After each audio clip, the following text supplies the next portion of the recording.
La epilepsia es un trastorno neurológico que afecta a millones de personas en todo el mundo.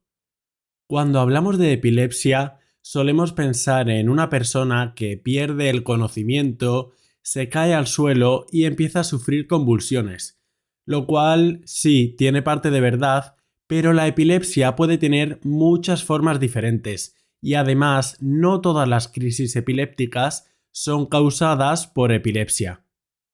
Hoy vamos a ver todo esto y terminaremos con consejos prácticos muy importantes sobre cómo debes actuar si presencias una persona con convulsiones.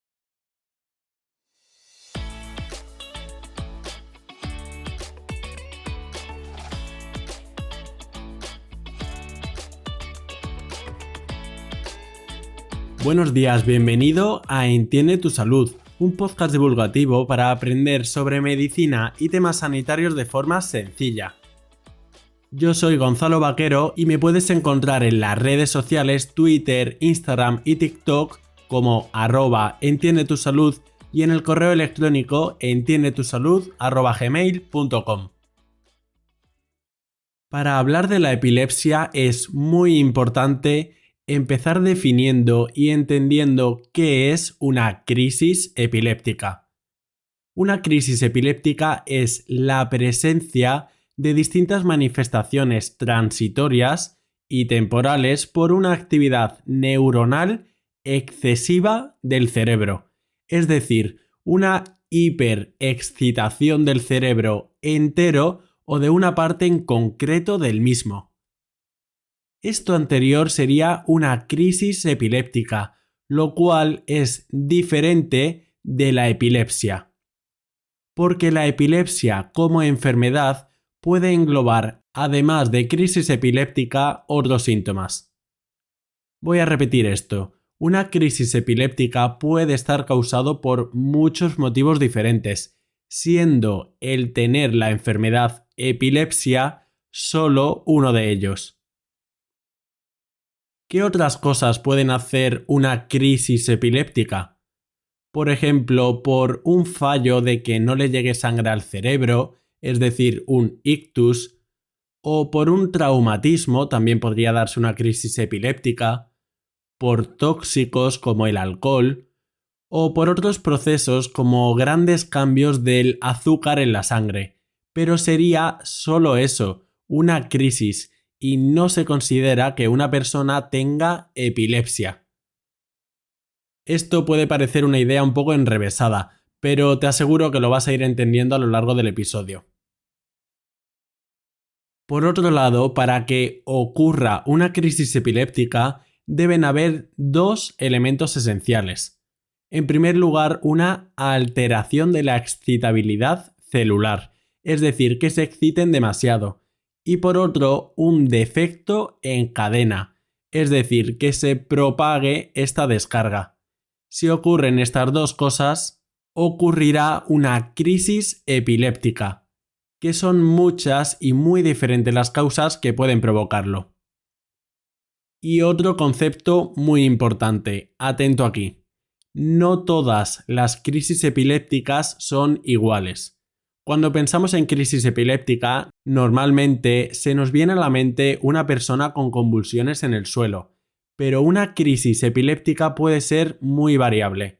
Por ejemplo, puede que solo haya contracciones de unos músculos en concreto, no de todo el cuerpo, o puede que como se manifieste es con una especie de confusión, con un estado de ausencia, en el que la persona parece que se queda en blanco mirando a la nada.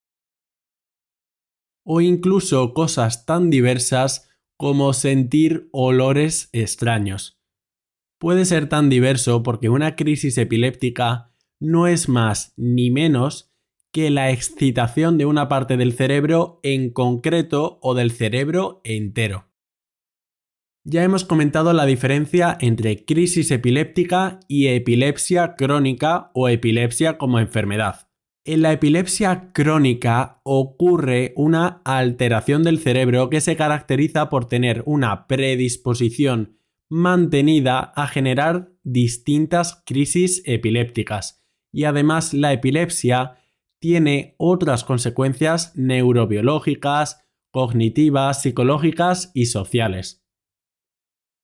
La epilepsia entonces sería una enfermedad en sí misma y es solo uno de los causantes de crisis epilépticas. Con lo cual, para diagnosticar o para poder decir que una persona tiene epilepsia como enfermedad, deberán haber 3 elementos: que haya habido al menos una crisis epiléptica, que exista una predisposición mantenida del cerebro que aumente la probabilidad de tener otras crisis epilépticas y, en tercer lugar, que existan alteraciones neurobiológicas, cognitivas, psicológicas y sociales asociadas. Y hay que decir que la epilepsia es una enfermedad neurológica relativamente común. Su prevalencia es del 0,5–1% de la población, lo que en una población como España, con unos 47 millones de habitantes, puede haber entre 200 y 400.000 pacientes con epilepsia. Pasemos a hablar de los tipos de crisis epilépticas que existen. Según el tipo de crisis podemos diferenciar 2 grandes grupos: las crisis parciales y las generalizadas. La diferencia es que en las crisis generalizadas el inicio de la descarga anormal de las neuronas se produce en todo el cerebro, mientras que en las parciales la descarga se produce solo en una zona concreta. Esto es fácil. Las generalizadas implica una hiperexcitación de todo el cerebro, mientras que las parciales solo una parte. Dentro de las generalizadas no tiene por qué haber siempre convulsiones, y esto es importante, porque suelen haber malentendidos en la población que en las crisis epilépticas no siempre hay convulsiones. Pueden haber, además, otros síntomas que ahora veremos. Dentro de las crisis parciales, además, encontramos crisis simples y complejas.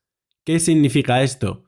Las simples significa que no hay pérdida de conciencia, mientras que en las complejas sí se altera la conciencia. Por tanto, otra idea importante: en las crisis epilépticas no siempre se pierde la conciencia. No te preocupes si te parece mucha información, que al final te haré un resumen con las ideas claves y puntos más importantes. Ya que tenemos un esquema mental de los tipos de crisis epilépticas que existen, vamos a pasar a ver algunos concretos y ciertas características. Vamos a empezar con las crisis generalizadas, es decir, en las que la descarga de las neuronas se inicia en todo el cerebro simultáneamente.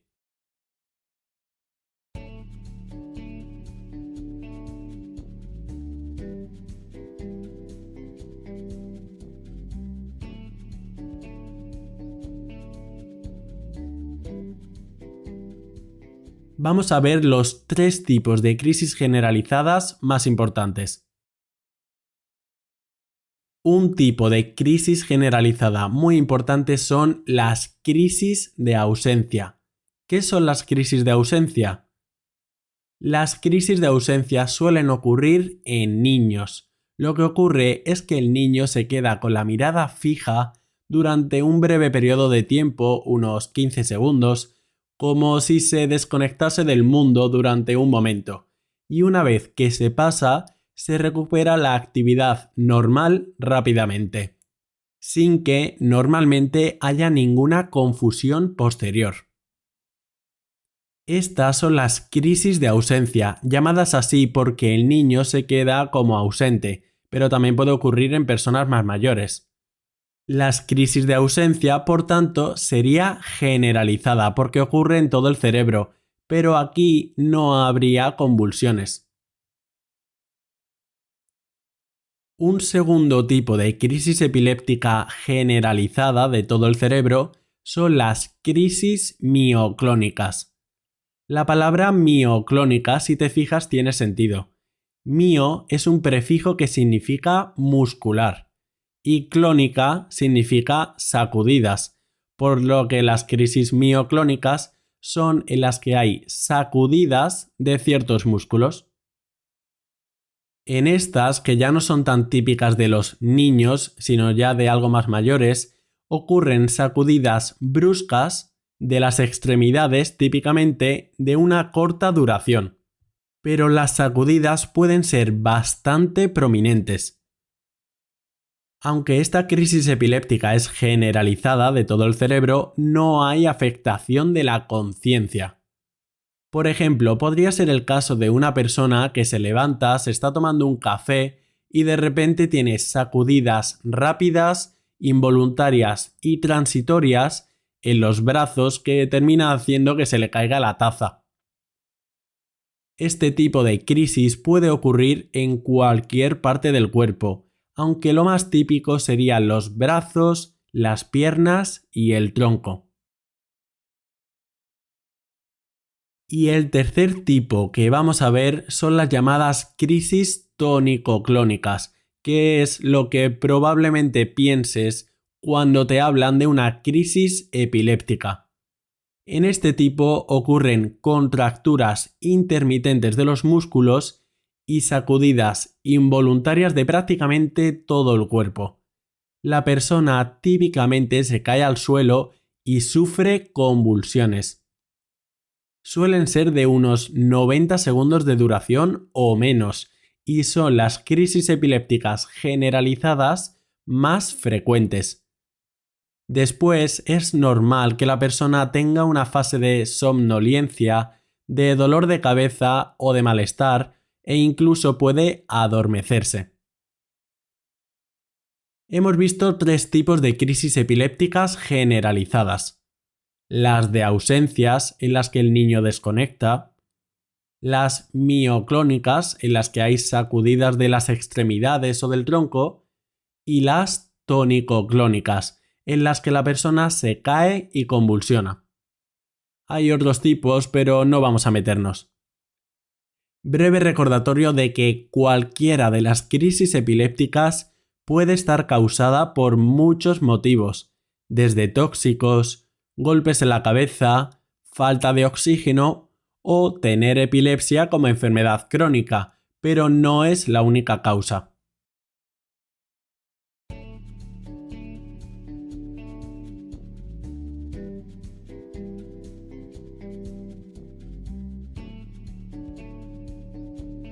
Hemos dado un repaso ya a las crisis generalizadas más importantes. Veamos ahora las crisis parciales, en las que solo se afecta una localización concreta del cerebro. Los síntomas que pueden aparecer son muy variables, puesto que dependen de la zona cerebral afectada. Puede que haya síntomas de movimiento, como hacer movimientos involuntarios con la mano o con la cara, mover el brazo de forma involuntaria o la cabeza. También pueden ocurrir síntomas sensitivos como sentir un hormigueo o sentir un adormecimiento, u otro tipo de manifestaciones muy diversas como oír voces o cascabeles, sentir olores extraños, alucinaciones visuales o distorsión de imágenes, lapsus de memoria o cuadros de desorientación, entre otros, pero ya veis que la heterogeneidad es enorme. Es enorme porque depende totalmente de la zona cerebral afectada. Incluso lo que se pueden dar son síntomas psíquicos, como déjà vus o crisis de pánico. Esto anterior serían crisis epilépticas parciales y además simples, en las que no hay alteración de la conciencia, sino síntomas mucho más localizados. Pero también existen las crisis parciales complejas, en las que sí se afecta la conciencia y el paciente no se acuerda de lo que le ocurre. De estas son típicos los movimientos conocidos como automatismos, los cuales son unos movimientos inconscientes y sin ninguna finalidad real, como morderse los labios, hacer una especie de chupeteos, abrocharse y desabrocharse la ropa, coger objetos y volverlos a dejar, caminar. Y las complejas, en las que se altera la conciencia, pueden durar hasta unos 2 minutos. Después de esta posible alteración de la conciencia, la persona típicamente está confundida unos minutos. Una causa frecuente de crisis parciales se origina en el lóbulo temporal, que está en los laterales del cerebro, porque son unas zonas muy epileptógenas con tendencia a tener crisis epilépticas. De hecho, un motivo frecuente de este tipo de epilepsia es la esclerosis, es decir, el endurecimiento o cicatrización del hipocampo, una zona del lóbulo temporal. Y es esta cicatrización la que provoca la hiperexcitabilidad crónica de esta parte del cerebro. Hasta aquí los tipos de crisis, tanto parciales como generalizadas. Y antes de meternos en aspectos prácticos sobre cómo actuar ante una crisis epiléptica, ¿cuál es la causa de la epilepsia? Las causas son variables, siendo en la mayoría de veces, como un 60%, simplemente desconocido. Dentro de las causas que sí se conocen de epilepsia, puede que la más frecuente sea el haber sufrido un ictus y que esa parte del cerebro a la que no le ha llegado sangre se esclerose, es decir, cicatrice, y que como consecuencia desarrolle epilepsia. Otro motivo de tener epilepsia es congénito, nacer con esta tendencia. También puedes desarrollar epilepsia tras un traumatismo en el cerebro, por tumores, infecciones o por enfermedades neurodegenerativas como el Alzheimer. Ya ves que la epilepsia es una enfermedad compleja y realmente está motivado por cualquier cosa que predisponga de un modo u otro el tener hiperexcitabilidad crónica en el cerebro. No lo hemos comentado, pero para diagnosticar epilepsia se recurre mucho al encefalograma, una prueba para registrar la actividad eléctrica del cerebro. Y normalmente también se hacen pruebas de imagen como un TAC o resonancia magnética para descartar cosas como un tumor. Y una vez que se diagnostica la epilepsia, ¿cuál es el tratamiento? Importante decir que el pronóstico en general de la epilepsia es bueno. Si se sigue el tratamiento y las recomendaciones, el 75% de las personas estarán libres de crisis. El tratamiento de la epilepsia es normalmente con fármacos, uno o varios, pero es fundamental seguir una serie de recomendaciones que sobre todo incluyen el tener mucho cuidado con no sufrir falta de sueño y con la ingesta de alcohol. Es muy importante en la epilepsia dormir bien y no beber alcohol, porque son desencadenantes muy importantes para sufrir una nueva crisis epiléptica en alguien ya de por sí con predisposición y que se dé un pasito hacia atrás de la recuperación. También es crucial no dejar el tratamiento sin la supervisión del médico. Cuando llevas meses o años sin ninguna crisis, puedes caer en la tentación de descuidarte y dejar el tratamiento. Y esto es una causa muy frecuente de que vuelvan a venir las crisis, con lo que mucho ojo con esto. El tratamiento quirúrgico de la epilepsia, por si lo has escuchado alguna vez, no es algo frecuente ni rutinario, sino que en caso de hacerse es con pacientes muy cuidadosamente seleccionados. Pasemos a la última parte del episodio, que es más práctica y vamos a ir más al grano.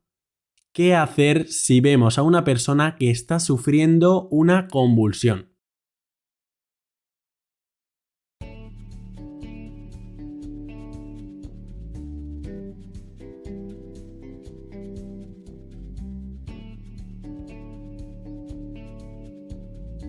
Aquí sí vamos a pensar sobre todo en el tipo de crisis epiléptica en el que la persona convulsiona. Pero ya sabes que, como hemos dicho, hay muchos tipos de crisis epiléptica. Y dicho esto, si estás presenciando a alguien que está teniendo una convulsión, hay algunas cosas sencillas que puedes hacer. Primero, no les muevas. Es importante que solo les muevas si están en peligro, como en la carretera o cerca de un fuego, pero en principio es importante que no muevas ni desplaces a la persona. Y también recuerda primero protegerte a ti mismo. Sí podrías ponerle una almohada debajo de la cabeza si la persona está en el suelo y para evitar que se lastime el cuello, pero hazlo con cuidado. Es importantísimo que a la persona que esté convulsionando no le pongas la mano en la boca para intentar desplazarle la lengua.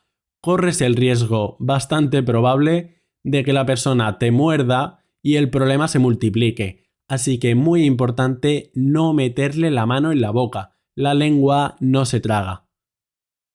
Y tampoco, por favor, esto en mayúsculas, ninguna cosa como ponerle un zapato en la boca, que también se escucha mucho. Tampoco le des agua ni comida hasta que se recupere. E importante también que no agarres a la persona ni intentes hacer que deje de hacer los movimientos.